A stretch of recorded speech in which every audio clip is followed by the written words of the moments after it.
Hi friends, welcome to our channel. Ramraj అంటే ఏంటో తెలుసా? రామ్ మందిర్ టెంపుల్ ఓపెనింగ్కి దేశ నలుమూలల నుంచి 11,000కు పైగా అతిథులు వస్తున్నారు.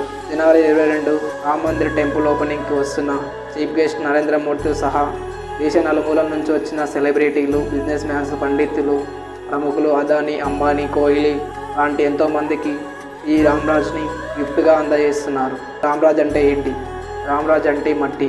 రామ్ మందిరాన్ని కట్టడానికి తీసినటువంటి మట్టిని పవిత్రమైన మట్టిగా భావించి ఈ యొక్క గిఫ్ట్ రూపంలో ప్రతి ఒక్కరికి శ్రీరామ్ జన్మభూమి తీర్థ ట్రస్ట్ వారు అందిస్తున్నారు.